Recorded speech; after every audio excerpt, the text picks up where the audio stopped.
Welcome to the HAYA podcast, where we discover healing through the stories of healers. HAYA comes from the Arabic word hayat, meaning life-giving. In a world full of energy-draining food, relationships, corporations, and ways of being, it can sometimes feel impossible to find spaces that actually fill us up. May this be that space for you. May the traumas and triumphs of wellness practitioners and product makers inspire you to go within, dive deep, and uncover the gifts of healing within your own story so that you may become a life giver too.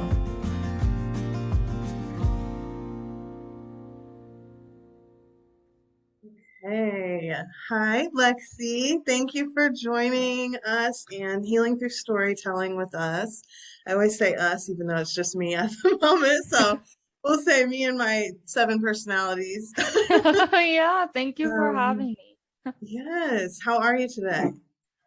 Today, I'm feeling pretty good. I've got a lot of excitement. I'm very excited to be here with you speaking. I'm very excited for the day.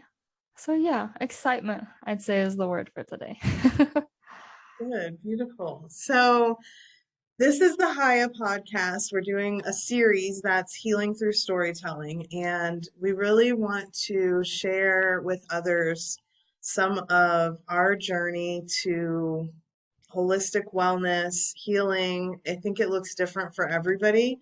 And so the intention is really just to share your story and honor your story. And maybe there's something that somebody out there in the world can benefit from that might help them with where they're at on their journey. So I just invite you to be as open as you'd like to and share as much or as little as you'd like.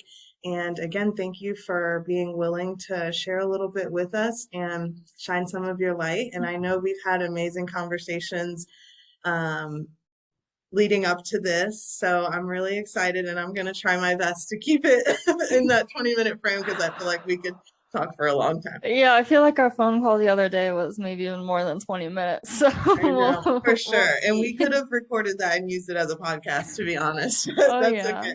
Yeah. Yes.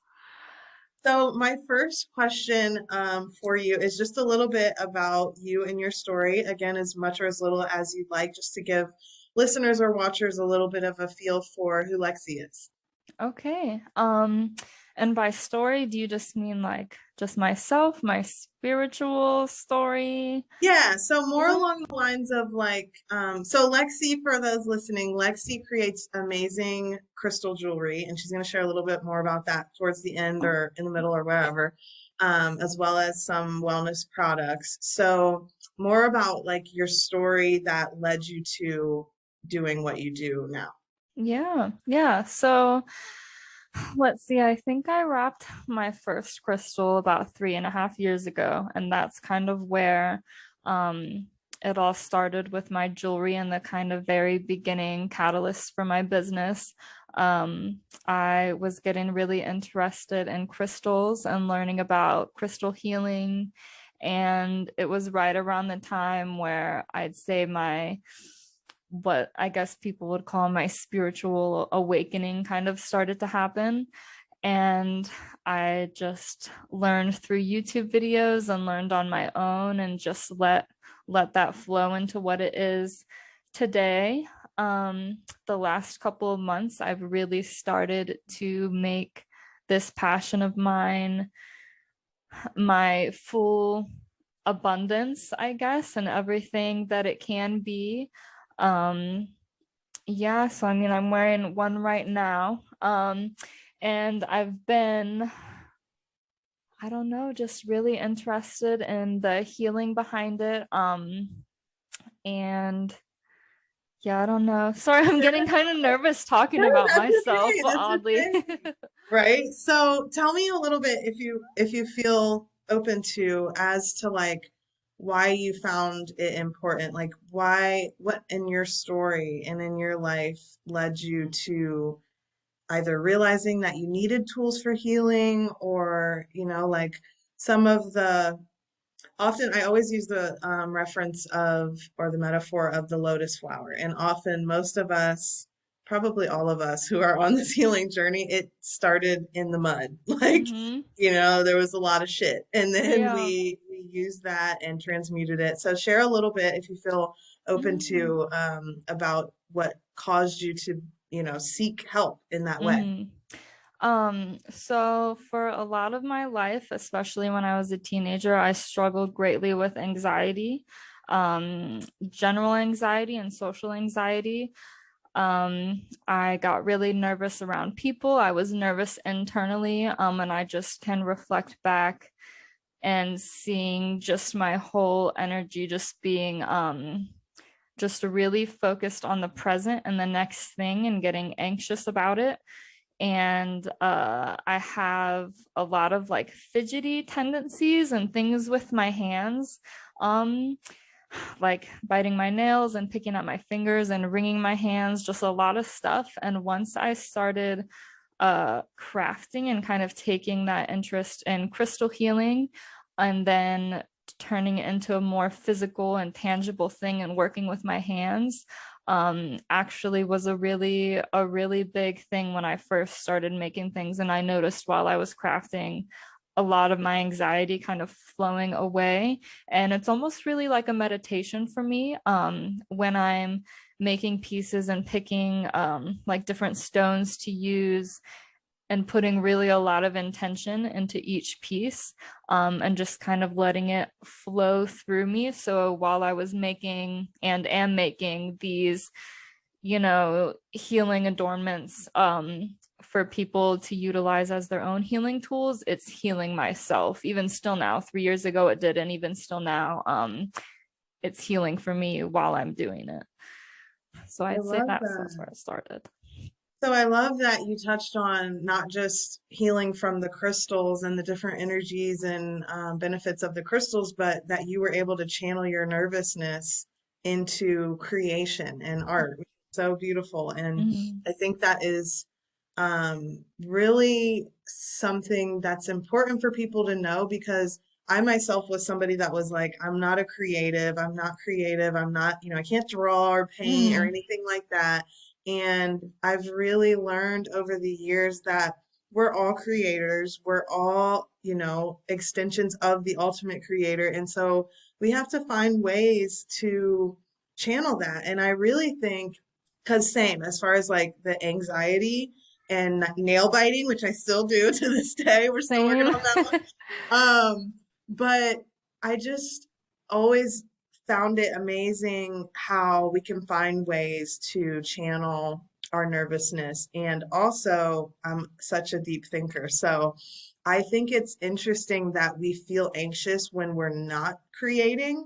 I think Mm-hmm. that there's something to that, right? Because we are extensions of the creator. We were born to create. And so I think again, like the lotus flower, if we didn't have that nervousness, it wouldn't have triggered us to start creating. So I think Yeah. that's really beautiful that you were able to find that, and in a way that, helps other people on their healing journey too. So that's Yeah. beautiful. So share a little bit with me about what it was about crystals that kind of drew you in, Mm-hmm. aside from just working with your hands and being able to put pieces together. Mm.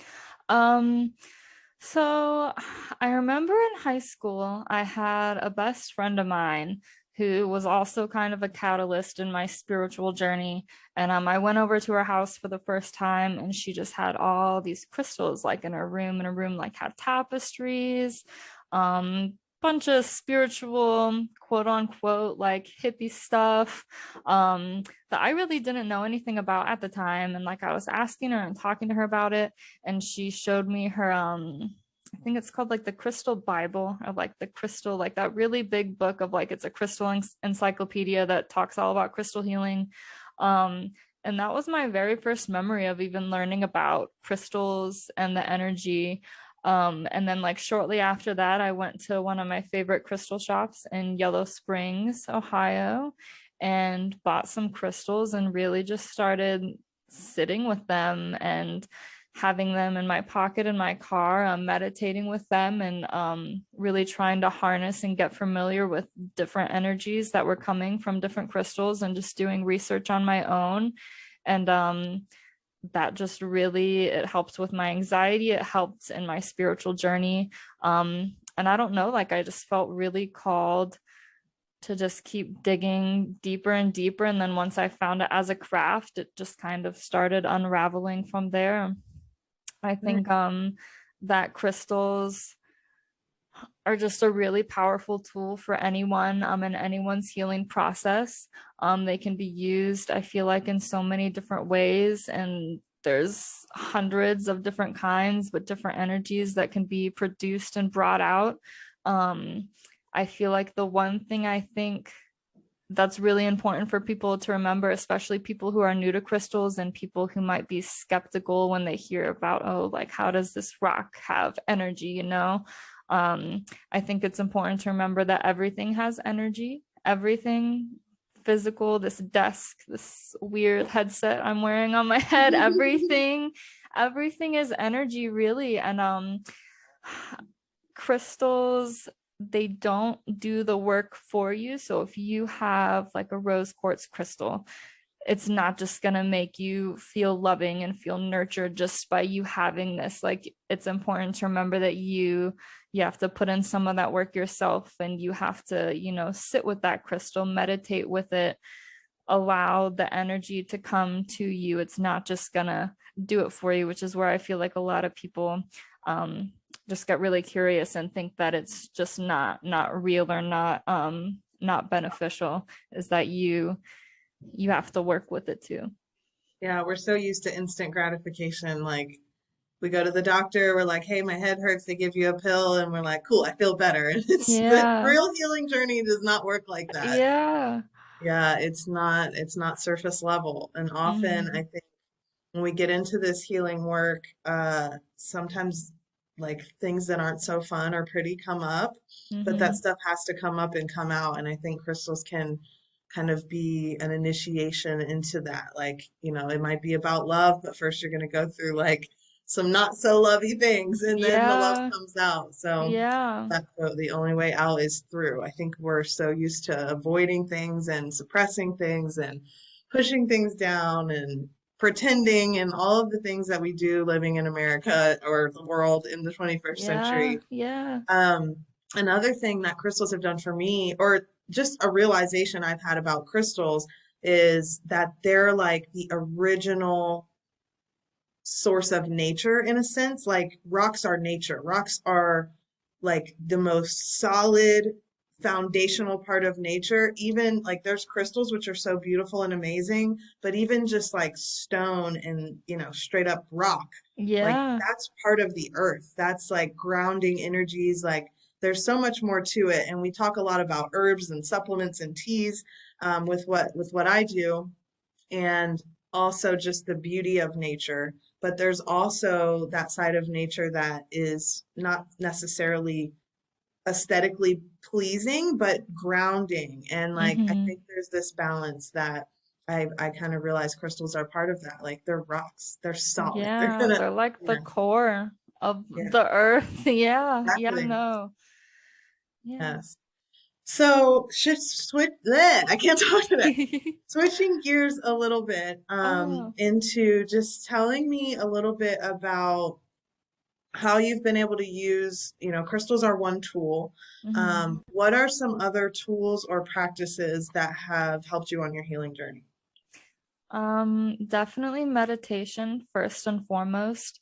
And meditation does not always have to be you sitting crisscross with your hands in a pose and like not thinking, you know what I mean? I feel like that's what a lot of people see when they think that, and they're like, oh, there's no way that I can just quiet my mind and not think of anything. That doesn't have to be meditation always. While I do think that there is a difference, and a big significance behind when you are able to really sit and find that really deep meditative quiet state within yourself.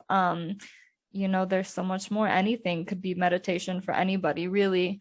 For me, it does mostly look like nowadays sitting and allowing thoughts to enter my mind and then letting them go, and focusing on trying to be there in the present moment and listening and feeling how the energy is flowing through my body, and just allowing myself to feel whatever I'm feeling and process it and release. That has been a really important tool of mine, over the last couple of years that I've been practicing meditation, that have really helped. I mean, with my anxiety, with anything that's come up, really anything, just being able to focus on that presence. And I was actually listening to a podcast the other day, and it's Sahara Rose is her name, and she said something that really spoke with me. And in the last couple of days, I feel like I've been the least anxious that I think I've ever been in my life. It's actually, the last couple of days have been really powerful, kind of crazy. She was saying that when you're feeling depression, that often comes from being stuck in the past and lingering on things from the past and past traumas and not working through that. And with anxiety, it's being caught in the future, and thinking about the future and plans.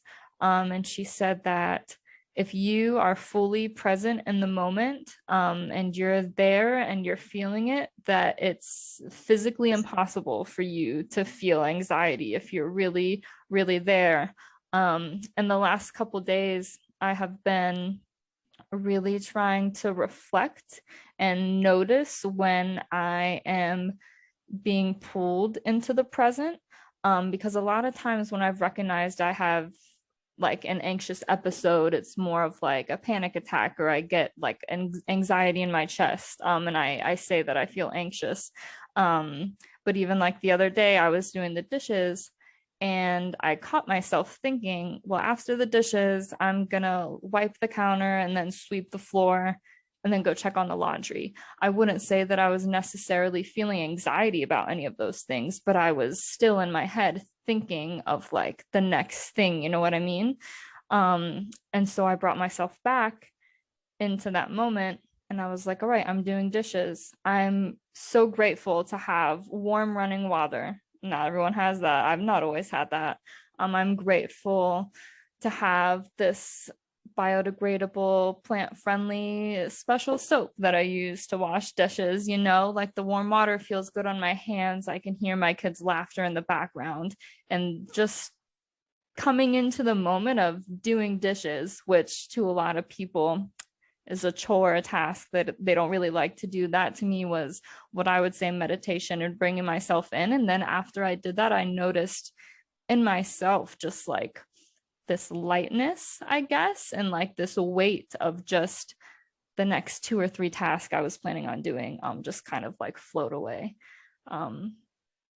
Yeah, I don't know if that answered your I question. I love just that. kind of started talking. Yeah, you hit on so much there. First, I want to touch on how you mentioned that meditation isn't just about sitting and how it looks different for you now than it might have in the past. Mm, So, is there anything that you might be able to offer that helped you as an early meditator to mm, like do the things? Because I know so many people find meditation, it's like it carries all these things with it, just like yoga. mm-hmm. So were there things or any like insights that you had that helped you just like, realize that whatever you're doing could be meditation or just helps you meditate better or Mm. feel better about meditating? Yeah, so in the very beginning, I actually watched guided meditations on YouTube, just from anyone, which was really helpful because there was no way 4 or 5 years ago, however long it was, that I would just be able to sit and try and clear my mind with no guidance or anything. So those were really helpful. And also having any type of meditative music in the background, instrumental playing, because even having like that background kind of noise, um, just helped me, I guess, concentrate. And like we've been saying, not everyone can just sit in complete silence, and that can even make people more nervous or more not being able to kind of be in the present moment. So just tools like that, I would say. And then writing down somewhere in your schedule, just put, it could even be 5 minutes, 5, 10 minutes, not a long time at all, and just write down like, hey, I'm gonna meditate today. I'm gonna take this time to do this, because I feel like a lot of the time when people make goals, they say, all right, well, I'm gonna meditate more, or I'm gonna start meditating, and then they say that, and then they just don't. And for me, it's really helpful with lists and plans and schedules to just write it down and make a point to write it down. And then when you see it, you know, it's time. It's time to do it, and just go do it. It's really about the intention, I think. You mentioned that you only need 5 minutes sometimes. I used to feel like I needed an hour before the day started to work out, pray, meditate, journal, all the things. Yeah. And I've really learned that, like, having the intention to tune into your body is all you really need. And 5 minutes can really work wonders. So it's on the way. Yeah. Yeah. So beautiful. I'm so excited for people to just learn, the value of the products and practices that we've learned on our own healing journeys. And we are going to be featuring Lexi's crystal jewelry. She's going to be creating personalized crystal jewelry for the HAYA box subscribers. So we already include different crystals, based on what that person needs or the theme of that box. And so I'm really excited to personalize that crystal even more and be able to create beautiful jewelry that people can wear and not just, have in their pocket or on their windowsill or whatever people do with crystals. So very excited about that. Stay tuned for that. And then is there any final thoughts you want to share? And then let us know where we can find you, how we can find your jewelry and keep up with anything that you have going on. Um, I don't think I have anything else to share, or that we have time to share at least. Um, but yeah, so I am on social media. My main page is shop.naluna, which is where a lot of my jewelry is posted, and some other offerings that I have through my different businesses and passions. And then I do have a website specifically for my crystal jewelry, which is shopnaluna.com. And you can find necklaces, bracelets, anything that you might need for your crystal healing tools. I do also take custom orders, which is something, if nothing in the shop speaks with you, my custom orders are open, and I'd be happy if you want to send me a message either on Instagram or my website. And I would say also stay tuned, because I am branching out into some other healing tools and things besides just the crystal jewelry. So yeah, lots of exciting things coming. Like I said, circling back to excitement being the energy for today. And then I'm just curious about your necklace you have on. It's amazing. So Thank tell us you. a little bit about that. What crystals did you use? And So this actually, the main pendant, it's an avocado pit. It's a carved yoni actually that I ordered from this really amazing artist. Her shop is called Fundamental Formations. A little bit of a mouthful, but yeah, she actually handcrafted this for me, and then I wrapped it in hemp string, and it's got lots of sunstone, clear quartz, and amber. And this was initially wanting to be envisioned for some sacral chakra healing, and to get just some energy flowing. But really the clear quartz is really, that's a master healer, so it's for everything. So as I was making this pendant, I kind of wanted to add some more things to align with everything in my body, and just everything in my aura. And it's got some rose gold, which is my favorite metal accent to use. And then there's also fossil coral on here, which is one of my new favorite gemstones. So yeah, I actually just finished this up a couple days ago. I ordered this pendant from her like a year and a half ago, and just never was birthed into the healing adornment it is now. So yeah, thank you so much. Well, I'm so excited. Lexi is having a women's circle later today, so we're going to connect in healing and community and womanhood some more. So thank you so much, Lexi. I'm so grateful. It's funny because we've known each other since we were really little and then kind of got reconnected. So I'm just so grateful for you and your light and all of the things that you are sharing and just your courage to do the things because I know I know how difficult it can be to find light in all this darkness. So thank you again for sharing that with us, and I'm so looking forward to more conversations with you soon. Yes, thank you so much for having me again. And I will say too, super happy to be connected with you. Super grateful for all the things to come. Thank you. Yeah. Thanks, love. I'll see you soon. Bye. Bye.